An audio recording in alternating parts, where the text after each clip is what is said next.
Welcome to City Church. We are a biblically based, relationally driven, spirit-led church, encouraging everyone to follow Jesus, grow together, and serve others. We're excited to share this sermon with you today, and you can always find out more about us online at citychurchcville.com.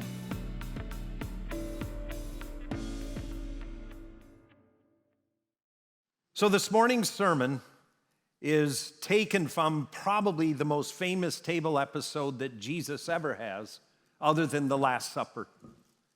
It's the story of Zacchaeus. Now, before we get to our biblical story in Luke 19, I want to remind us of two things, and I've done this every week. In Jesus' day, two things about table or breaking bread mattered. Number one, who you ate with truly mattered. In other words, if you sat down with someone and ate a meal with them and they were not righteous in pursuing God, you would have been viewed as contaminated in Jewish culture. Also, if you sat down and broke bread with someone, it meant that you were in right relationship with them. And then the second thing is a banquet, dinner, or a feast is the high point of culture. If there was a banquet or someone threw a banquet for you, it would literally be the pinnacle of culture. And so again, two things, who you ate with really mattered. And a banquet, dinner, or a feast is the high point of culture. I want you to think about the last feast, banquet, or dinner that you were at. I want you to think about it. I was recently at one. There's a friend of mine here at City that just had their 40th wedding anniversary. And it was a lot of fun. And the problem is that as the pastor, I'm often called upon to give the obligatory prayer, which blows my cover with the people that I'm going to be sitting at their table. Because by the time I get up front and pray, everyone knows I'm a pastor because that's how I'm introduced. And then I'll sit down at the table and no one wants to talk to me. Everyone looks the other way. And I mean, what do you say to a pastor, right? It's hard to figure that out. So I was just at this 40th wedding anniversary, and the dance band was up front, and a lot of people were dancing. I didn't get up and dance because I'm horrible at it. And so I was sitting there, and I turned to the guy next to me, and we held a conversation, much to my surprise. He really wanted to chat. And here's what was really cool. He was up in years, but he was involved with the engineering team that pioneered airbags on automobiles. Isn't that cool? And so his PhD had been a study in traffic safety, and out of that had come the airbag. So I held a 35-minute conversation about airbags with this guy, trying to figure out which car was the safest, and I found out that one of the cars I own is a literal death trap. Now, with that said, I won't ever tell my family which one because we will keep driving it in prayer. Now, picture this. What we're getting ready to read about is a banquet like that. There's a meal that someone throws in their home for Jesus. Jesus was well known as a rabbi.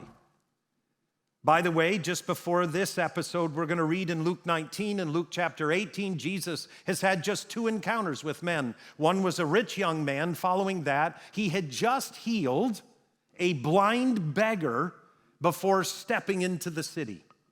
You imagine the commotion when the blind dude at the gate can now see, and you're the one that did it. It's incredible to think about. And so what we have is we've got Jesus has chatted with the rich young ruler. That didn't go very well. And then he heals this blind man. The book of Matthew tells us his name was Bartimaeus, so blind Bartimaeus. And then we pick up our reading in Luke 19:1. Let's read together. It says, Jesus entered Jericho and was passing through. In other words, he heals blind Bartimaeus, and he is passing through the city, and he's now exiting. He's leaving the city. And the text tells us this. A man was there by the name of Zacchaeus. He was a chief tax collector and was wealthy.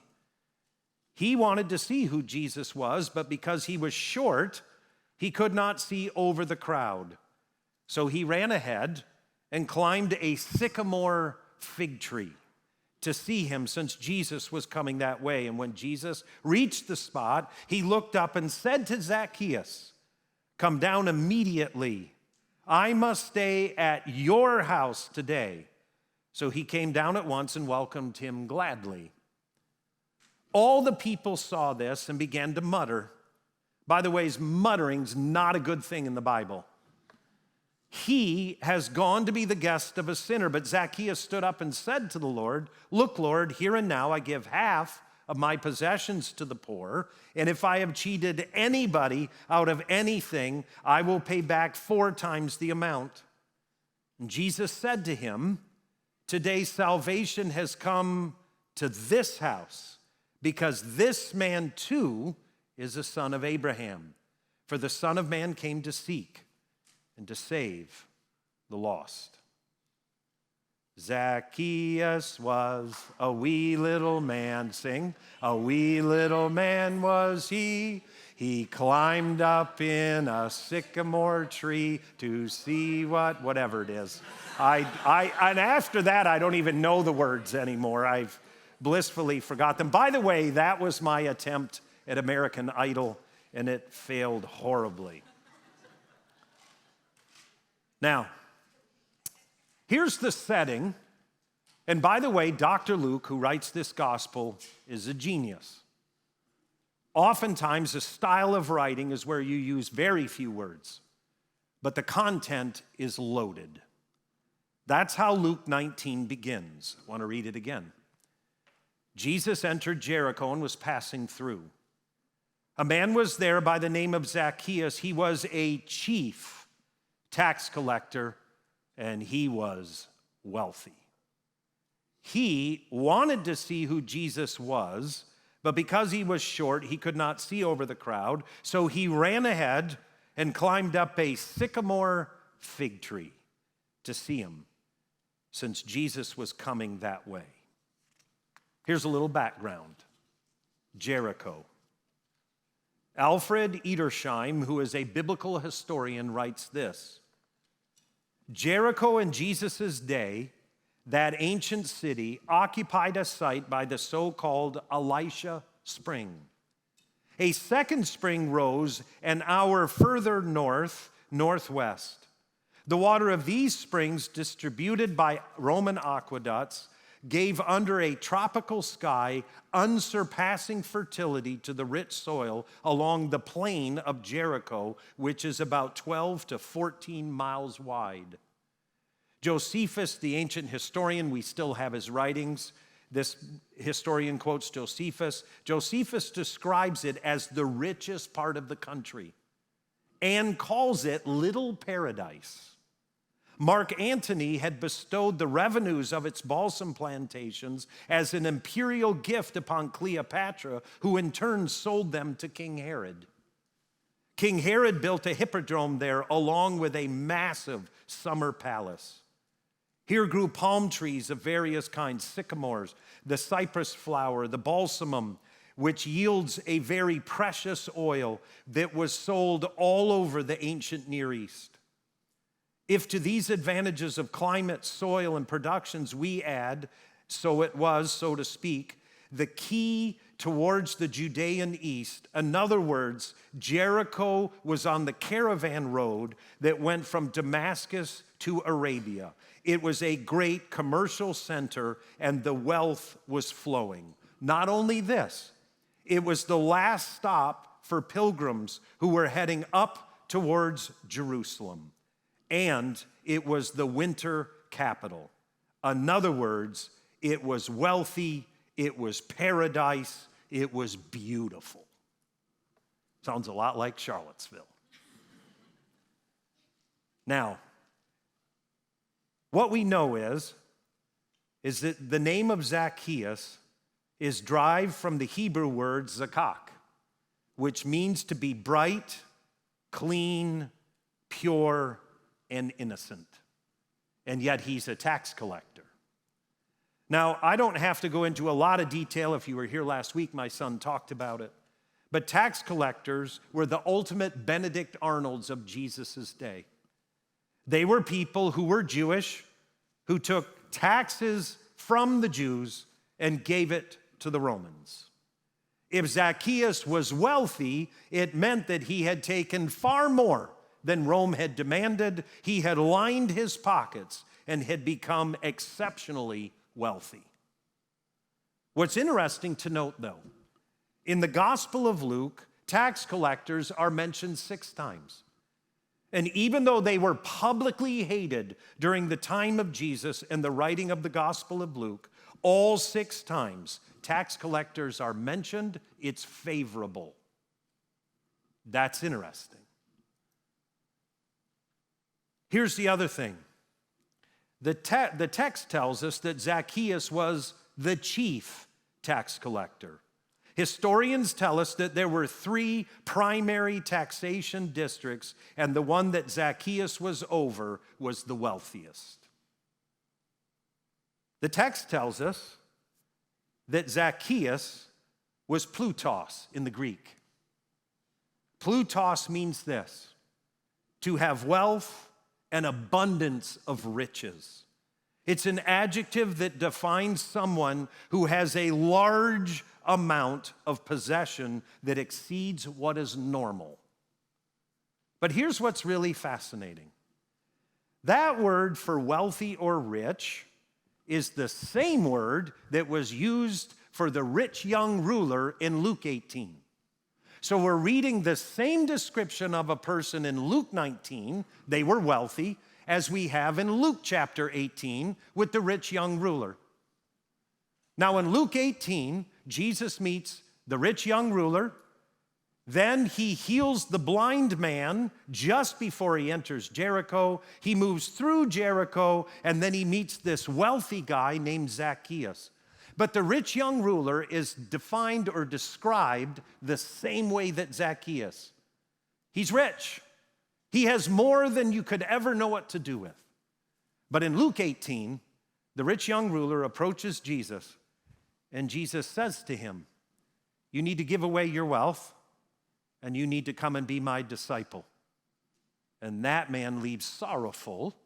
And on the heels of that, Jesus says very clearly, it is easier for a camel to go through the eye of a needle than a rich man, a Plutos, can enter the kingdom of God. And the text says the disciples got depressed. So picture, you've got this wealthy, young, rich ruler, and he approaches Jesus, and he goes away sorrowful because he's wealthy. And Jesus says, you know, it's basically impossible for a rich person to enter the kingdom. And then in Luke 19, we have one. We have a rich man who just entered the kingdom. But here's what Jesus said. But with God, all things are possible. And Jesus is God. So when he enters Zacchaeus' home, Zacchaeus' life is transformed by the kingdom of God. Now, in this sermon, I want to talk a lot about putting feet to our faith because I think it's important. As we look at putting feet to our faith, the text tells us that Zacchaeus was attempting to or trying to get a view of Jesus. Now, it doesn't say that he was trying to see Jesus. It says he was trying to see who Jesus was. There's a difference. He was interested in something deeper than just having a little, view of someone who is famous. The Greek word for that is zeteo. And the Greek word zeteo literally means this: to go in search of, to deliberately pursue, to go on a quest, to try to discover, to search for by going place to place. And that word is in the imperfect tense, which means it never finishes. It keeps happening over and over and over. In other words, Zacchaeus made it his mission to discover who Jesus was. Now, the way the Newer Testament is written, oftentimes we get a great story like this one, but we're never told why the person is doing what they're doing. Isn't it interesting that we know a lot about Zacchaeus? He's wealthy. He's a tax collector. He lives in paradise. He's got life by the tail. And all we discover is that he runs ahead of Jesus on the only road that goes out of Jericho, and he climbs up a sycamore tree, and he's in the tree, and he's trying to get a look at Jesus. He's trying to discover who Jesus was, but it never tells us why. It just says he does it.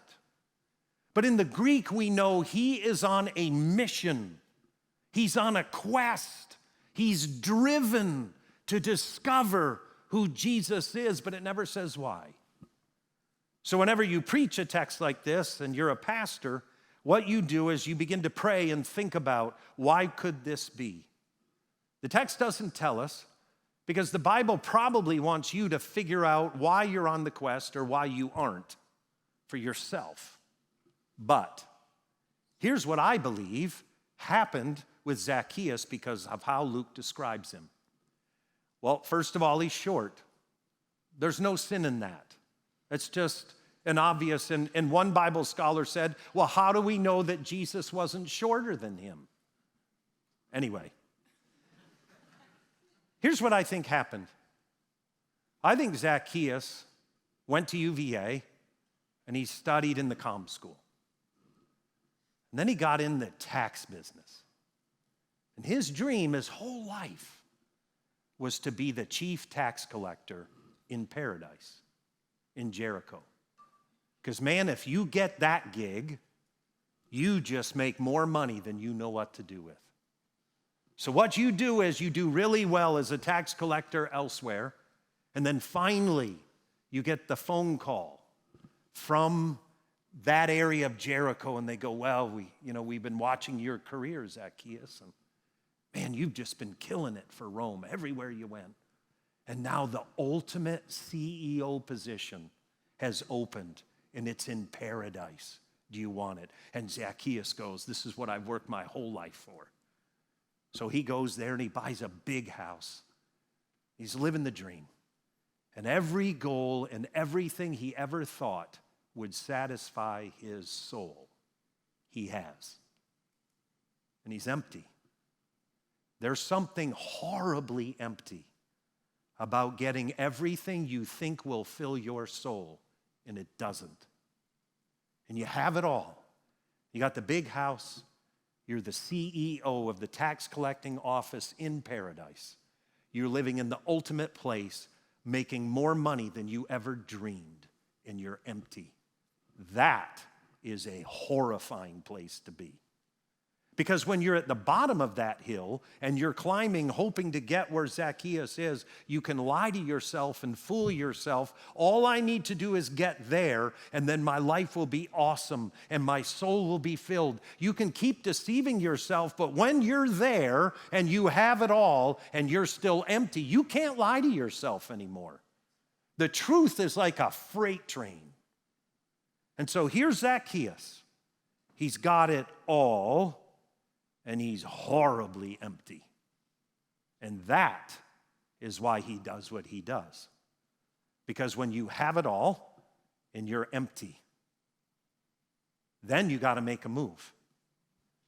And he hears about this rabbi who just healed a blind man that Zacchaeus, no doubt, had probably given money to many times. Now that guy's been healed, and that rabbi's coming through the city. And Zacchaeus, by the way, most Bible scholars said it wasn't safe for him to be in the crowd.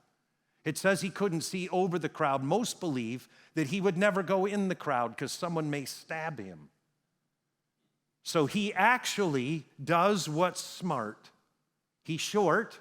He can't see over the crowd. He's been circling the crowd, but everyone's mobbing Jesus. So he knows there's only one exit out of Jericho. So he runs ahead and he climbs up into a sycamore tree. And the text tells us this in Luke 19:5. When Jesus reached the spot, he looked up and said to him, Zacchaeus. Oh, by the way, Zacchaeus, your name means innocent and pure.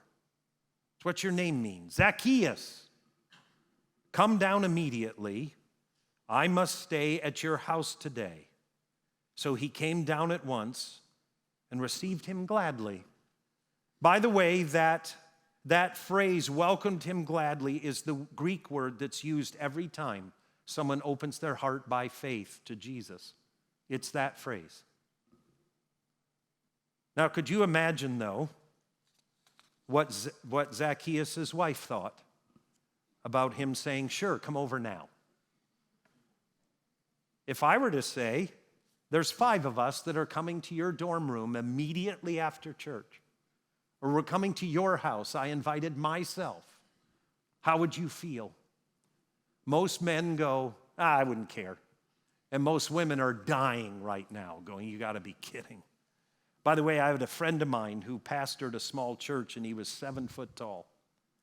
And he would talk about how he would go into homes and he could see that people couldn't reach high enough to dust most of what they owned.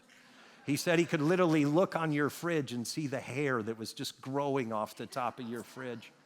So he mentioned it once when he was first voted in at the church. And there was this lady that never invited him. And he'd been to everyone's house but hers because it was so small. So he asked her, he said, why haven't I been invited to your house? And she said, I'm so horrified. She was elderly, and she said, I can't wipe the top of my fridge, and I think it just must look awful, so I've never invited you over. Jesus looks at the guy, says, I'm coming to your house. By the way, it's a command in Scripture. He's not asking. He's telling him, I'm coming over. I'm coming. And the next text tells us, Luke 19:7, all the people saw this and began to mutter, he is gone to be the guest of a sinner. So Jesus is walking towards Jericho. He meets a rich young ruler. That doesn't go well. He heals blind Bartimaeus. He walks through the city, and he's accepted no invitations for hospitality. He has exited the city. He's in the orchard section outside the city, and he looks up at Zacchaeus, and he finally picks someone at their house that he will spend the night. And the crowd is irate. How dare he pick him? Of all the people you could choose to stay with in Jericho, you choose Zacchaeus? He's the worst, man. He's literally the worst. And Jesus says, you're the one. I'm staying in your house. I'm going to stay with you. And the text tells us that Zacchaeus welcomes Jesus gladly, which is a statement of faith. And the text says that Jesus looks at him and says, today salvation has entered this home. Now, I wanted to remind us again of a little thing that you would miss in English, but it's powerful to think about. In Luke 19:4, the text tells us, so he, meaning Zacchaeus, ran ahead and he climbed into what kind of a tree? A sycamore fig tree to see him, since Jesus was coming that way. Zacchaeus has just done 2 things that wealthy people never did in the ancient Near East, ever. Number 1 is run. Slaves run. Wealthy people never run. And slaves are the one that climb trees, not wealthy people. It would absolutely be a social taboo to do both. But notice what Zacchaeus has done. He has humbled himself. He ran ahead and he climbed a tree because he was on a mission to see who Jesus was. Now, what's somehow difficult to get, but you're going to catch it. In English, we have a word for a con artist or a shakedown artist. It's the English word sycophant. You ever heard that word before? Sycophant. Do you hear the root? Sycamore. Sycamore trees, the figs are harvested by shaking the tree, and the fruit falls to the ground. And so a shakedown artist is someone who shakes people and the money falls to the ground. Everyone in the first century knew that a sycophant was in the sycamore tree, and Jesus chose him. As we close out our time, I'm going to ask that we would please all stand together.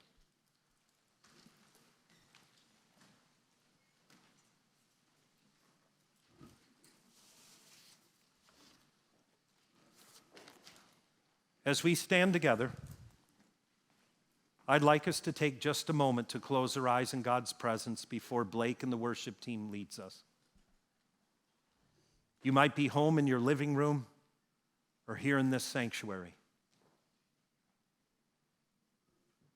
But the question has to be, what have we been filling our soul with? Maybe you're just starting out on grounds at UVA. There's nothing wrong with pursuing goals. There's nothing wrong than feeling the call of God to do everything you do with excellence. There's nothing wrong with pursuing certain goals. But there's something eternally and horribly wrong with thinking that if you get those, your soul will be satisfied. I want to encourage you that if you've been clawing your way up the mountain of paradise, if your goal has been to be in the C-suite of Jericho and that's what's driven your life, that getting success and money and people knowing who you are is what drives you, I would encourage you, as Blake and the worship team leads us, that you would humble yourself in God's presence, that you would run ahead and climb up in the fig tree, and that you would be on a quest to see who Jesus was and to discover who Jesus is, and that you would look to him to fill and satisfy your soul.